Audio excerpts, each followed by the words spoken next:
Hello everyone, welcome my YouTube channel Krishna tax guide में आप सभी लोगों का स्वागत है।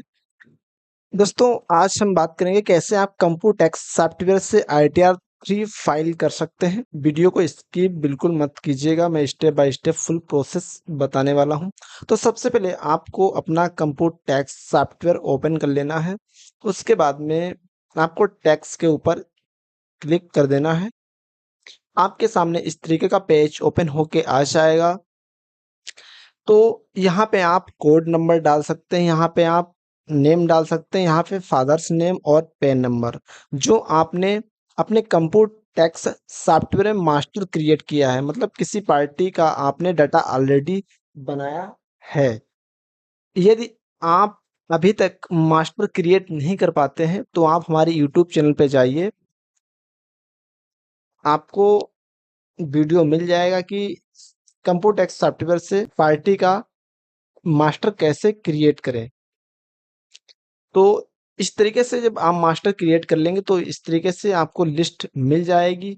तो जिस पर्सन का आपको ITR फाइल करना है तो यहाँ पे नाम लिख के सर्च कर लीजिए। आप यहाँ पे नाम लिखेंगे तो पर्सन का यहाँ पे नाम आ जाएगा। उसके साथ में यहाँ पे कोड नंबर भी आ जाता है और फादर्स नेम और पैन नंबर। तो इन आपको इतने सारे ऑप्शंस में से जो भी ध्यान हो वो आप यहाँ पे डाल के पार्टी का नाम सर्च कर सकते हैं। तो उसके बाद में आपको यहाँ पे डबल क्लिक कर देना है। यहाँ पे हमने असेसमेंट ईयर 25-26 का ITR फाइल करके रखा है, तभी यहाँ पे इस तरीके से ये ब्लर होके आ रहा है। यहाँ से आप असेसमेंट ईयर चूज कर सकते हैं, जिस असेसमेंट ईयर का आपको ITR फाइल करना है। तो मैं 26-27 का ITR फाइल करना है। पीछे का ITR आप फाइल करेंगे तो आपको उस ITR को ITR-U या अपडेट ITR कहते हैं। तो वो कैसे फाइल होगा उसका भी हमने वीडियो अपने यूट्यूब चैनल पे अपलोड करके रखा, तो आप उसको भी देख सकते हैं। तो आज मैं करंट ITR की बात कर रहा हूँ, 26-27 असेसमेंट ईयर ITR की। तो मैं इसके ऊपर क्लिक कर देता हूँ। अब हमारे सामने इस तरीके से ये ओपन होके आ जाएगा। ये हमारे सामने ये सारी टेबल्स ओपन होके आ गई हैं। अब इनके अंदर हम डाटा डाल सकते हैं। तो सबसे पहले आपको क्या करना है, टी रिटर्न फॉर्म्स के ऊपर क्लिक कर देना है।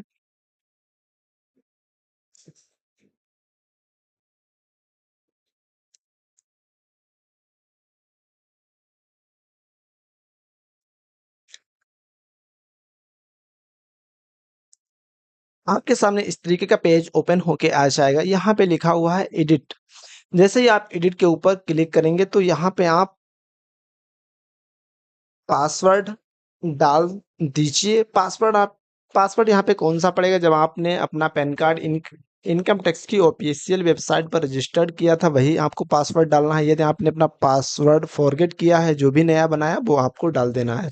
फिर आपको सेव के ऊपर क्लिक कर देना है। इस आइच बटन के ऊपर जैसे आप क्लिक करेंगे तो जो आपने पासवर्ड यहाँ पे डाला है वो शो हो जाएगा। फिर आपको सेव कर देना है इस तरीके से। फिर आपको बैक आ जाना है।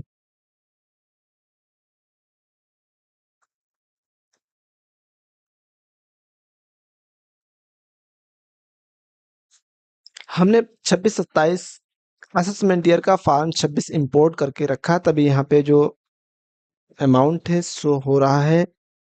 अब फॉर्म 26S कैसे इंपोर्ट करते हैं वो नेक्स्ट स्टेप में आपको बताने जा रहा हूँ। तो इस तरीके से आपको यहाँ पे क्लिक कर देना है। यहाँ पे लिखा हुआ फॉर्म 26AS AIS TIS, तो इंपोर्ट के ऊपर आपको क्लिक कर देना है।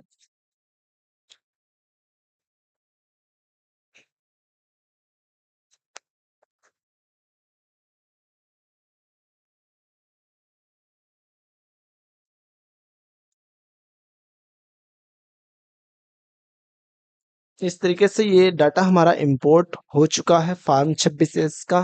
तो हम लोग इस वक्त जो डाटा सो रहा है वो इनकम टैक्स की ऑफिशियल वेबसाइट पे आ चुके हैं। तो ये ऑटो अपने आप सॉफ्टवेयर से आ जाता है। तो इस तरीके से आपको ये सर्च कर लेना। तो यहाँ पे जो सेक्शन लिखा हुआ है 194 एच, तो 194 एच जो सेक्शन है वो किसके अंतर्गत आता है, वो यहाँ पे टीडीएस जो भी डिडक्ट हुआ है वो लिखा हुआ है। तो इस तरीके से आपको नीचे आना है। नीचे जब आप आएंगे तो वहाँ पे जो सेक्शन लिखा था 194 एच, तो यहाँ पे आपको वो सेक्शन देखना है कि इस सेक्शन के अंतर्गत क्या आता है। तो 194 कमीशन और ब्रोकरेज में ये सेक्शन आता है। तो कमीशन ब्रोकरेज की जो इनकम है वो सॉफ्टवेयर में कहाँ पे पड़ेगी, 194 सेक्शन की जो इनकम है कंप्यूटेक्स सॉफ्टवेयर में कहाँ पे वो इनकम डाली जाएगी, कहाँ पे वो इनकम शो की जाएगी, किस टेबल में इनकम शो की जाएगी, उसी के बारे में मैं आगे डिटेल्स में बात करूंगा। तो वीडियो को स्किप बिल्कुल मत कीजिए। तो यहाँ से फिर आपको ये कट कर देना है। फिर आपको अपने सॉफ्टवेयर पे क्लिक कर देना है। अब यहाँ पे आपको कट नहीं करना है, यहाँ पे प्रोसेस कंप्लीट हो जाए उसके बाद में ही आपको एग्जिट करना है।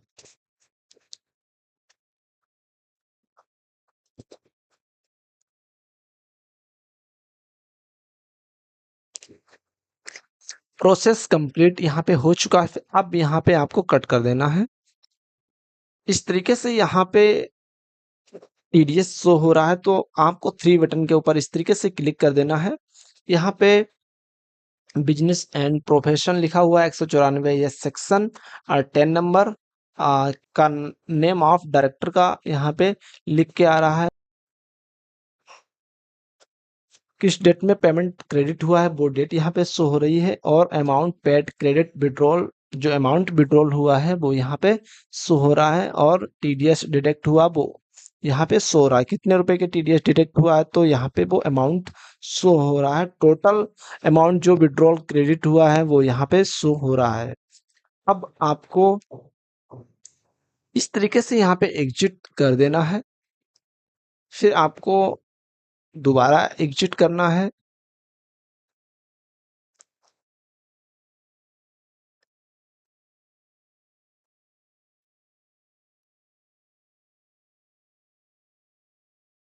यहाँ पे ये प्रोसेस कंप्लीट अभी नहीं हुआ है।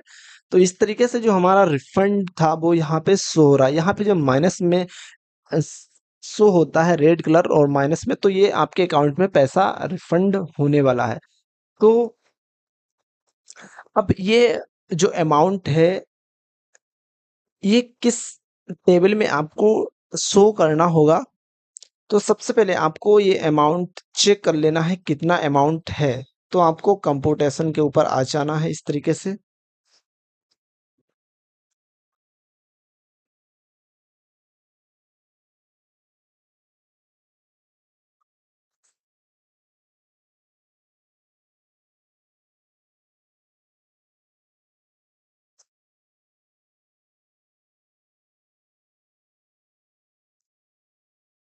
इस तरीके से जब आप आएंगे तो यहाँ पे आप पर्सन का नेम चेक कर सकते हैं, उनके फादर्स नेम, एड्रेस और कोड, इस तरीके से आप देख सकते हैं। उसके बाद में आपको यहाँ पे जो अमाउंट है वो चेक कर लेना है कितना अमाउंट आपके अकाउंट में क्रेडिट हुआ था। तो अमाउंट यहाँ पे जो लिखा हुआ है वो आपको स्क्रीनशॉट ले लेना है, या आपको अपने मोबाइल में खींच लेना है, या आपको डायरी में लिख लेना है।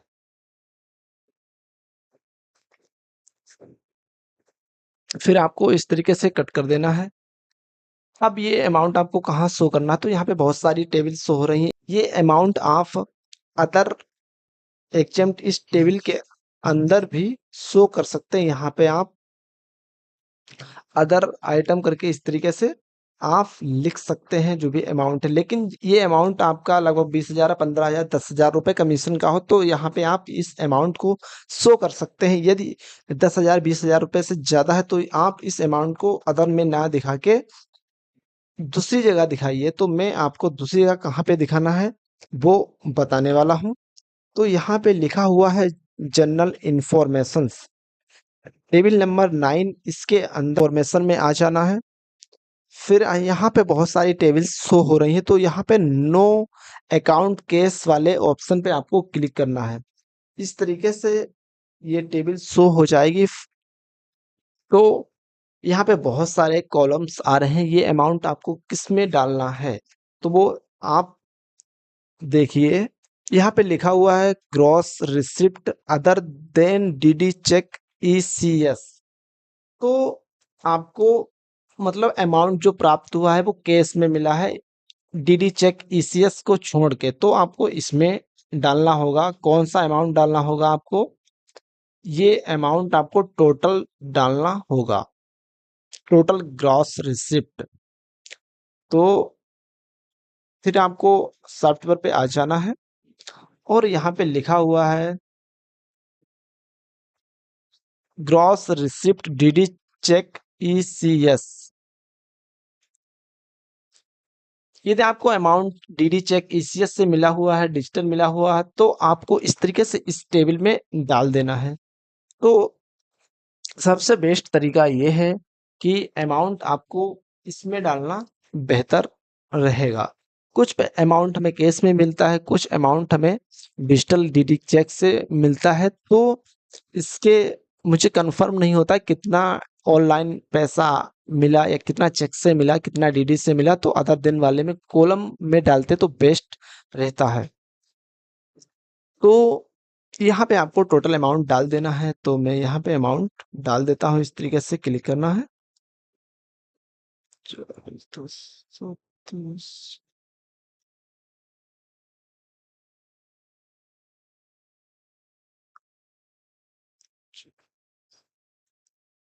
यहाँ पे हमने अमाउंट लिख दिया, नीचे भी सेम अमाउंट। अगर प्रॉफिट की बात आती है तो आपको सेम अमाउंट यहाँ पे डाल देना है। यहाँ पे लिख के आ रहा है एक्सपेंस, तो एक्सपेंस में आपको खर्चा जो है लगभग 33 या 40% निकालना होता है।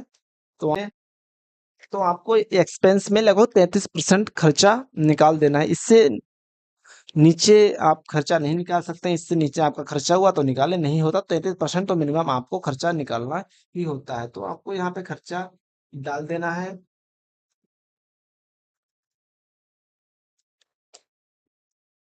जो भी हुआ हो। अब यहाँ पे नीचे लिख के आ गया है नेट प्रॉफिट।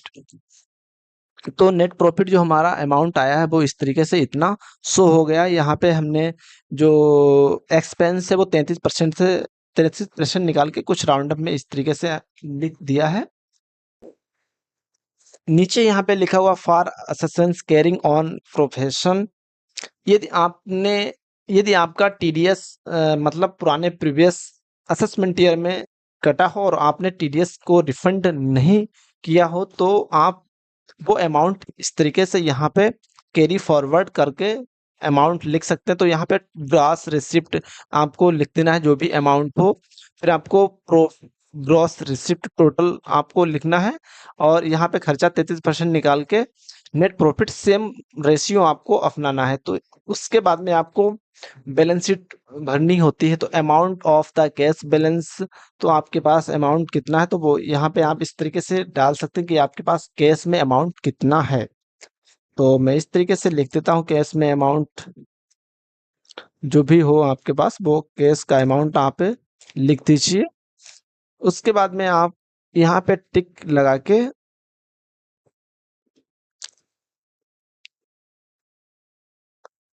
इस तरीके से आपको टिक लगाना है। यहाँ पे इस तरीके से क्लिक करना है, फिर आपको सेव एंड क्लोज के ऊपर क्लिक कर देना है।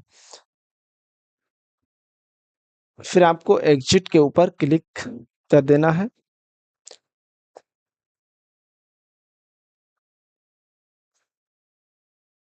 तो यहाँ पे वो अमाउंट शो होके आ गया है। यदि आपकी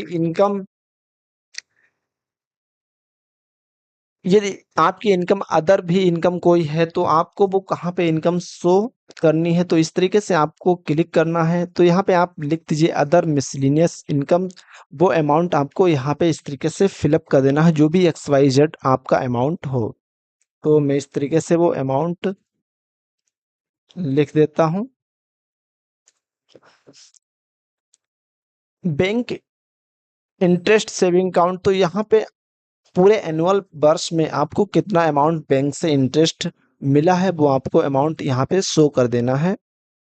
नीचे लिखा हुआ एग्रीकल्चर इनकम, तो आपकी एग्रीकल्चर इनकम कितनी है वो आपको टोटल यहाँ पे इनकम डाल देनी है, और पूरे साल में कितना मतलब एग्रीकल्चर में खर्चा आता वो आपको लिख देना है इस तरीके से।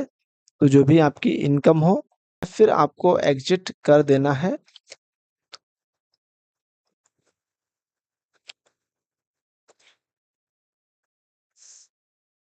उसके बाद में आपको क्या करना है, डाटा इंपोर्ट यहाँ पे लिखे, डाटा इंपोर्ट यहाँ पे लिख के आ रहा है, इसी के ऊपर क्लिक कर देना है।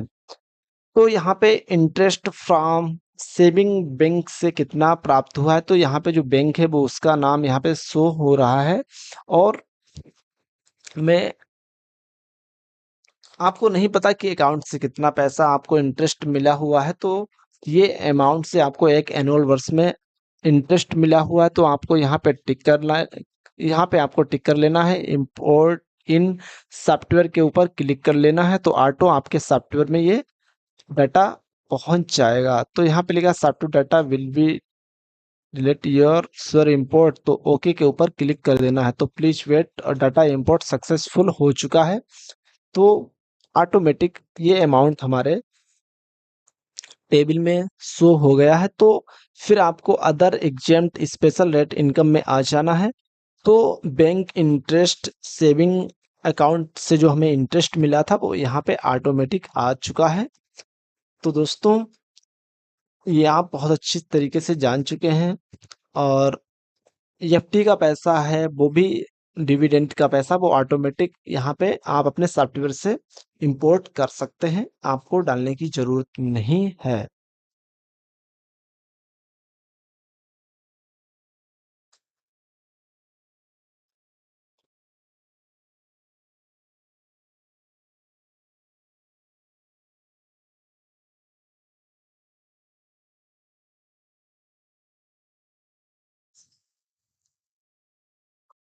फिर एग्जिट के ऊपर आ जाना है।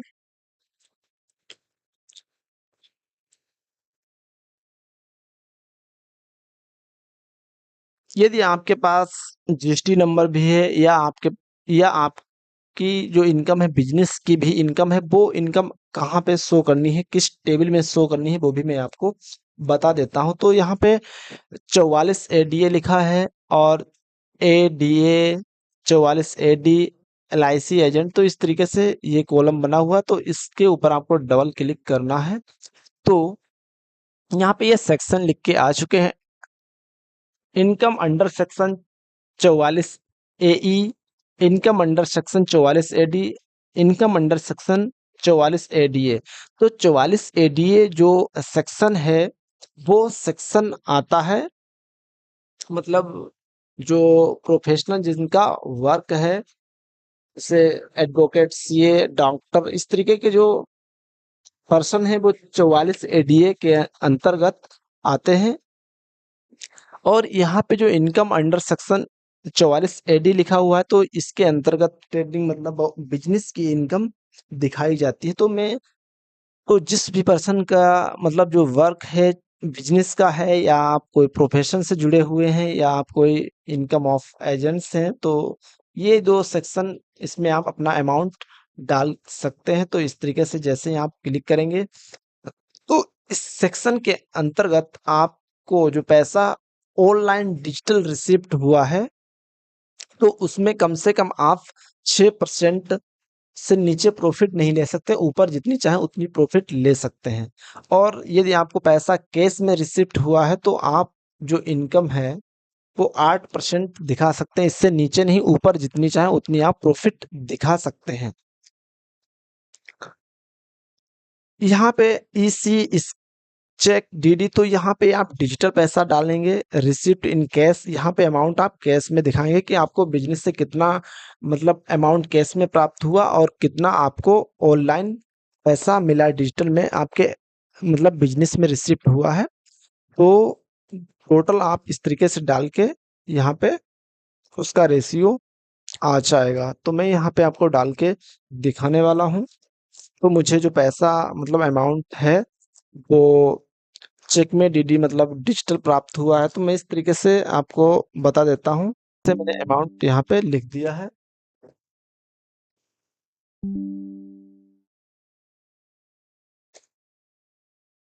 तो जैसे ही हमने ईसी चेक डीडी में अमाउंट डाला, तो यहाँ पे जो प्रॉफिट की बात की जा रही है, प्रॉफिट डिक्लेयर्ड 6% हम प्रॉफिट यहाँ पे ले रहे हैं। हमारा कोई बिजनेस है, उसमें जो पैसा डिजिटल हमें रिसिप्ट हुआ होता है, तो उसमें हम जो अमाउंट है वो 6% प्रॉफिट ले रहे हैं। अब जो नेट प्रॉफिट निकल के आता है, इसी के ऊपर हमें टैक्स पे करना होता है। तो यहाँ पे जो अमाउंट निकल के आया है वो इतना निकल के आया है। अब इसके ऊपर इस वक्त जो छूट चल रही है वो 12 लाख रुपए की। तो यहाँ पे जो अमाउंट लिख के आ रहा है, तो यहाँ पे आप अमाउंट देख रहे हैं कितना लिख के आ रहा है। अब ये कुछ पैसा मुझे ऑनलाइन चेक में मतलब ऑनलाइन नहीं, मुझे कैश में कुछ पैसा रिसिप्ट हुआ, तो मैं इस तरीके से यहाँ पे अमाउंट को लिख देता हूँ। तो मैंने यहाँ पे अमाउंट वो डाला, तो दोनों को मिला के यहाँ पे वो अमाउंट आ चुका है। प्रॉफिट डिक्लेयर का जो रेशियो है ऑटोमेटिक यहाँ पे लिख के आ चुका है। तो इस अमाउंट में 8% और 6% दोनों को मिला के यहाँ पे जो प्रॉफिट डिक्लेयर्ड हुआ वो इतना हुआ है। अब इस अमाउंट को आपको कॉपी कर लेना है इस तरीके से, और बुक प्रॉफिट में आपको पेस्ट कर देना है, फिर आपको इंटर कर देना है। यदि आपके पास जीएसटी नंबर भी है, तो आपको turnover gross receipt as per the GST returns के ऊपर क्लिक करना है। यहाँ पे आपको जीएसटी नंबर डाल लेना है, और turnover gross receipt as per return filed, मतलब रिटर्न में जो आपने जीएसटीआर 1 या 3B के रिटर्न जो फाइल किए हैं, या सिम्पी 08 के रिटर्न फाइल किए हैं, उसका टोटल जो टर्नओवर पूरे साल का है वो अमाउंट आपको डालना है यहाँ पे, फिर आपको इंटर करके क्लोज कर देना है। तो इस तरीके से मैं क्लोज कर देता हूँ। फिर आपको financial particulars of the business, इसके ऊपर क्लिक कर लेना है। तो कैश इन हैंड, हमने जो जनरल इंफॉर्मेशन में कैश इन हैंड में अमाउंट डाला था, वही अमाउंट यहाँ पे शो हो जाता है। ये होता है बैलेंस शीट का पार्ट्स एंड एसेट्स के बारे में दिखाना होता है। तो बैलेंस विथ बैंक में आपके क्लोजिंग बैलेंस कितना है, और कितनी, मतलब आपके पास अमाउंट बिजनेस का जो गुड्स रखा है कितना रखा है, कितना उसका अमाउंट है, कितना बकाया है, कितना आपके पास फिक्स एसेट्स हैं, इन्वेंट्री में है, सन्डी डेब्ट्स कितना रुपए आपका बकाया है, कितना आपके बैंक में, मतलब अ, आपके बैंक में कितना क्लोजिंग बैलेंस है, कैश इन हैंड में कितना, लोन एंड एडवांस कितना आपने ले रखा है। तो इस तरीके से आपको अदर एसेट्स की बात की जाए, तो आपको इस तरीके से इन एसेट्स एंड लायबिलिटी वाले कॉलम में दिखाना होता है। तो इस तरीके से आप डाल दीजिए। उसके बाद में आपको एग्जिट के ऊपर क्लिक कर देना है। फिर बात आती है नेचर ऑफ बिजनेस की। तो इस तरीके से आपको यहाँ पे क्लिक करना होता है।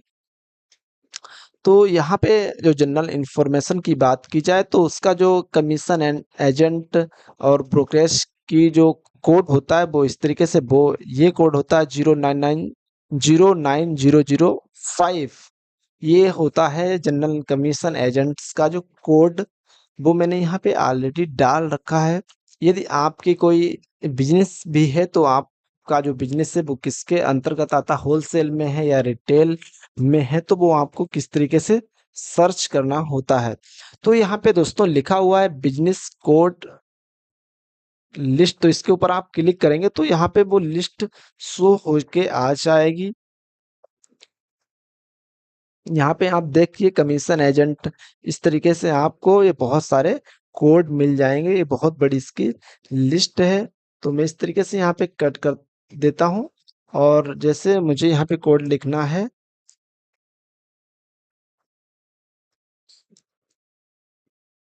तो मैं इस तरीके से इंटर करता हूँ। तो यहाँ पे जो कोड लिख के आया है, wholesale and retail trade, wholesale of other products. तो मतलब बिजनेस में हमारा कोई बिज हमारा कोई बिजनेस है जो होलसेल में है, कोई भी बिजनेस XYZ हो सकता है। तो यहाँ पे हमने उसका कोड डाल दिया और डिस्क्रिप्शन, और हमने उसका कोई ट्रेड नेम ले रखा, तो वो ट्रेड नेम यहाँ पे डाल देंगे। ट्रेड नेम नहीं है तो आप अपने नाम को भी लिख सकते हैं। यदि आपने कोई जीएसटी ली है तो आपको वही जीएसटी वाला ट्रेड नेम यहाँ पे लिख देना है। और यहाँ पे आपको 44 एडी बिजनेस को सिलेक्ट इस तरीके से कर लेना है। अब आपका मतलब बिजनेस है जो रिटेल में काम आप करते हैं, तो यहाँ पे इस तरीके से आप कोड बदलेंगे तो यहाँ पे देखिए रिटेल सेल ऑफ प्रोडक्ट हो जाएगा। तो जैसे ही आप जो आपका काम है वो आप कोड बदल के चेंज कर सकते हैं। बहुत सारे कोड हैं जो भी आपका काम हो। अब यहाँ पे जो कोड पड़ा हुआ है वो जनरल कमीशन एजेंट का पड़ा हुआ है। अब यहाँ पे हम जो बिजनेस सिलेक्ट करते हैं वो नॉर्मल बिजनेस होता है, वो 44 एडी के अंतर्गत नहीं आता, तो मैंने यहाँ पे नॉर्मल बिजनेस सिलेक्ट करके रखा है। अब मैं इसको इस डाटा को डिलीट कर देता हूँ, क्योंकि इन पर्सन की कोई भी अदर इनकम मतलब अदर बिजनेस नहीं है। तो ये हमने आपको अमाउंट समझाने के लिए डाला था, तो मैं यहाँ से इस तरीके से डिलीट कर देता हूँ। फिर मैं सेव एंड एग्जिट पे आ जाता हूँ। और ये जो हमने अमाउंट डाटा डाला था ये भी इन पर्सन का नहीं, तो मैं इसको भी डिलीट कर देता हूँ।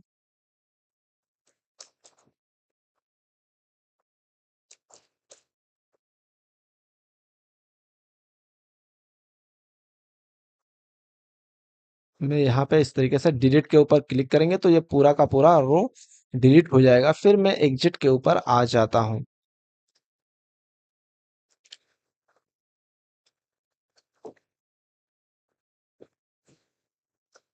तो दोस्तों आईटीआर 3 में आप बहुत सारी इनकम्स दिखा सकते हैं। जैसे अदर इनकम्स आपको दिखानी है तो आपको इसमें दिखानी है, और बिजनेस की इनकम है तो आपको 44 एडीए के अंतर्गत दिखानी है।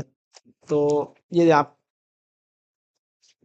यदि आपकी कोई हाउस प्रॉपर्टी की इनकम है तो वो आपको इस तरीके से इस कॉलम में दिखानी है। तो जो व्यक्ति का मतलब बिजनेस भी है और सैलरी है, तो एक पर्सन बिजनेसमैन और सैलरीमैन दोनों नहीं हो सकता, तो आप सैलरी नहीं दिखा सकते हैं। अब आपको इस तरीके से ये सारा डाटा डाल लेना है। फिर आप ये चेक कर लीजिए कि जो हमने आईटीआर के अंदर डिटेल्स फिलअप की है वो सही है या नहीं। तो आपको फिर क्या करना है कि रिटर्न फॉर्म्स के ऊपर क्लिक कर देना है। फिर यहाँ पे लिखे आ चुका है ई रिटर्न, इसी के ऊपर आपको क्लिक कर लेना है। यहाँ पे बहुत सारे ऑप्शंस जो हैं आपको सही करने हैं। तो यहाँ पे जो लिख के आ रहा है कि general information whether you the director in company, तो मैं किसी कंपनी में डायरेक्टर ये पर्सन नहीं है, तो मैं यहाँ पे नो कर देता हूँ। फिर लिखा हुआ है general information whether you have enlist equity share, मतलब किसी के इन्होंने equity share previous assessment year में नहीं लिए, तो मैं इसमें भी नो कर देता हूँ। और जनरल इन्फॉर्मेशन ऑडिटर डिटेल्स, ये इनकी जो फर्म है वो ऑडिट वाली तो नहीं है, तो मैं यहाँ पे भी नो कर देता हूँ। फिर इसमें नीचे लिख के आ रहा है in schedule point 17 whether assessment none, तो मैं इसमें भी नो कर देता हूँ। मैंने कोई भी सब्सक्रिप्शन नहीं लिख रखा है, तो मैं यहाँ पे फिर क्लिक कर देता हूँ रिक्लॉट एरर्स। तो जितनी भी एरर्स हमने सही की वो सारी एरर्स यहाँ से हट जाएंगी। वेट कर लेना है। तो अब क्या कर लेना है, अब यहाँ पे क्या करना है, यहाँ पे फार्म 10 आई फाइलिंग डाटा, इसके ऊपर क्लिक कर देना है। तो इस तरीके से यहाँ पे लिख के आ गया है कि आपने प्रीवियस असेसमेंट ईयर में फार्म 10 आईईए क्या फाइल किया था, तो मैं यहाँ पे कर देता हूँ नो। नीचे भी मैं कर देता हूँ no. Are you filing return of current assessment year in old regime, तो मैं ओल्ड रिजिम में नहीं जाना चाहता, तो मैंने यहाँ पे नो कर दिया। मैं न्यू रिजिम में जाना चाहता हूँ। तो इस तरीके से फिर आपको यहाँ पे सिलेक्ट कर लेना है, फिर आपको डिटेल्स के ऊपर क्लिक कर लेना है। तो यहाँ पे आपको इस कॉलम में सिलेक्ट करना है कि ये जो पर्सन है वो इंडिया में कितने दिनों तक रुकते हैं। तो मतलब जो पर्सन होते हैं वो ज़्यादा से ज़्यादा इंडिया में ही रहते हैं, अदर कंट्री नहीं जाते। यदि कोई व्यक्ति अदर कंट्री जाता है तो उस हिसाब से आपको ये कॉलम सिलेक्ट करने हैं। तो जो पर्सन हमारे इन पर्सन का जो मैं आईटीआर फाइल कर रहा हूँ वो रेजिडेंट है और वो हमेशा इंडिया के ही अंतर्गत रहते हैं। तो मैं यहाँ पे टिक करके इसको कट करता हूँ, फिर नीचे आता हूँ, फिर यहाँ पे एग्जिट कर देता हूँ। एग्जिट करने के बाद फिर आपको टी रिटर्न फार्म के ऊपर क्लिक कर लेना है, फिर आपको ई रिटर्न फार्म के ऊपर क्लिक कर लेना है। अब यहाँ पे अभी दो जो एरर्स हैं शो हो रही, तो इसमें क्या कर लेना है, फिर आपको इसके ऊपर क्लिक कर लेना है। आर यू लेवल to audit under section 44 AB? तो मैं यहाँ पे कर देता हूँ नो, और यहाँ पे भी करता हूँ नो।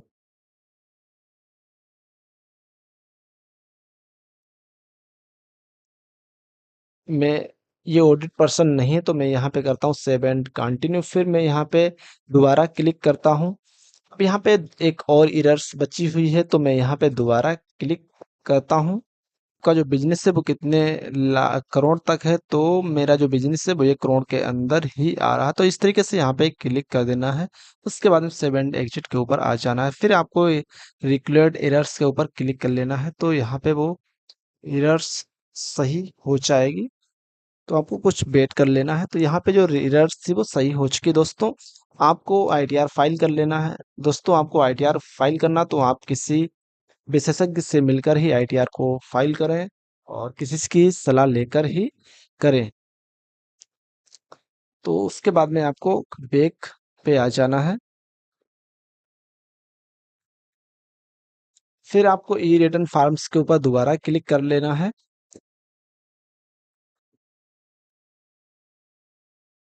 अब यहाँ पे ये कंप्यूटेक्स सॉफ्टवेयर जेसन फाइल बनाना तैयार कर दिया है। तो अब ये हमारा आईटीआर है पूरी तरीके से कंप्लीट हो चुका है। अब मुझे ये रिटर्न सबमिट कर लेना है इनकम टैक्स की ऑफिशियल वेबसाइट पे। तो नेक्स्ट में भी बात करने वाला हूँ, तो इससे पहले मैं आपको कुछ बेसिक जानकारी और बताने वाला हूँ। फिर आपको कंप्यूटेशन के ऊपर इस तरीके से क्लिक कर लेना है।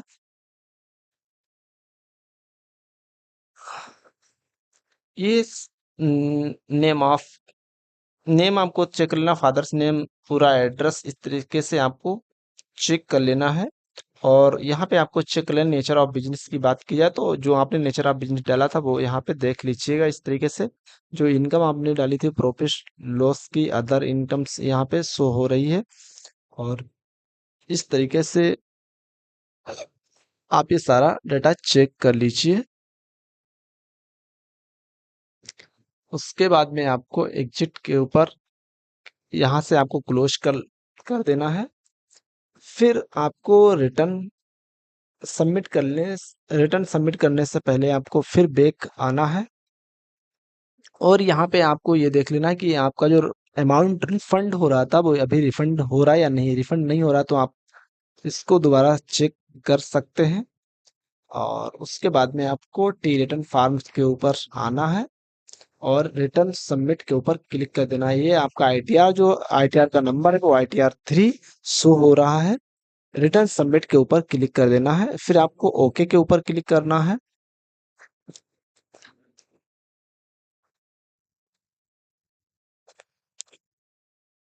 यहाँ पे आपको कुछ वेट कर लेना है, फिर आपको यहाँ पे टिक करना है, कंटिन्यू कर देना है।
फिर आपको यहाँ पे ओके कर लेना है। तो इस तरीके से जो हमारा आईटीआर है वो आईटीआर फाइल हो चुका है, आईटीआर 3। तो ये फिर आपको यहाँ से कट कर देना है। फिर आपको दोबारा अपने सॉफ्टवेयर के ऊपर आ जाना है। तो यहाँ पे लिख के आ रहा है कि ई वेरीफाई थ्रू आधार ओटीपी। जब तक आप इस अपने आईटीआर को आधार से ई वेरीफाई नहीं कराएंगे तब तक आपका आईटीआर अभी प्रोसीड नहीं माना जाएगा। तो आपको ई वेरीफाई करा देना है आधार ओटीपी लेके। तो इसके ऊपर क्लिक कर देना है। इस तरीके से इसके ऊपर क्लिक करना है और यहाँ पे टिक लगाना है, कंटिन्यू कर देना है।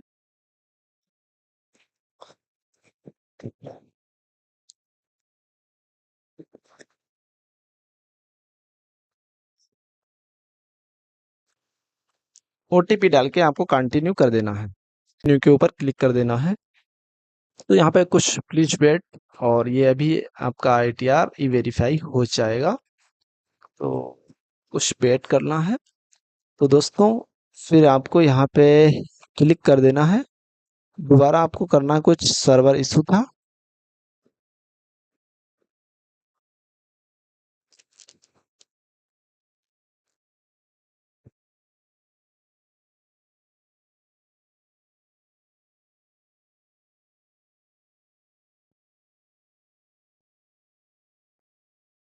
तो सर्वर का इशू, तो आपको दोबारा डाटा में कनेक्ट कर देता हूँ।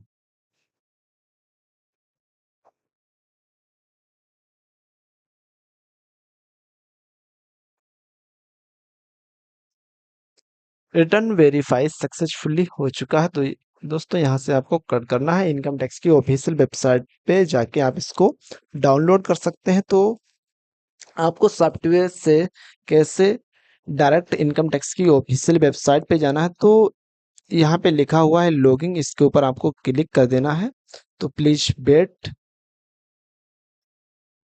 अब ऑटो हम लोग इनकम टैक्स की ऑफिशियल वेबसाइट पे पहुंचने वाले हैं। ये सारा काम तभी होगा जब आप अपने सॉफ्टवेयर में पासवर्ड डालेंगे।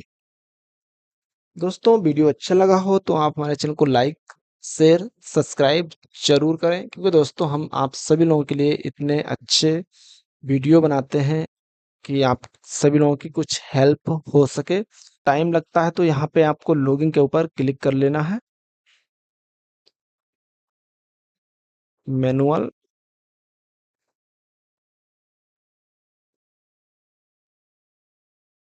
यहाँ से ये ओपन नहीं हुआ, कुछ सर्वर इशू है दोस्तों। तो यहाँ से आपको कट कर लेना है। मैनुअल आपको मैं बताता हूँ किस तरीके से आप डाउनलोड कर सकते हैं आईटीआर को।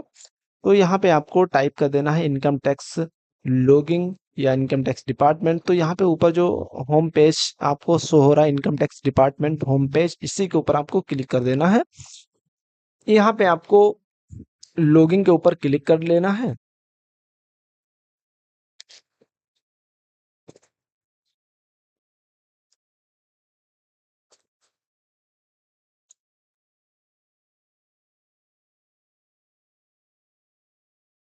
यहाँ पे आपको यूजर नेम मतलब आप पैन नंबर डाल के इसको लॉगिन कर सकते हैं, और आधार नंबर भी डाल के आप इसको लॉगिन कर सकते हैं। आधार पैन आपका लिंक होगा तभी आप इसको आधार नंबर से लॉगिन कर सकते हैं। तो यहाँ पे आपको पैन नंबर डाल देना है।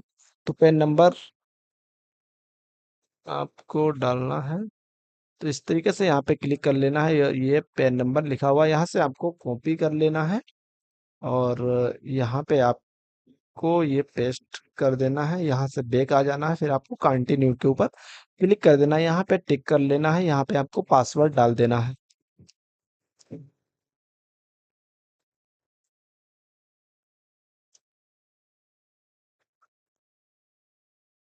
फिर कंटिन्यू के ऊपर क्लिक कर देना है, लॉगिंग हियर के ऊपर क्लिक करना है।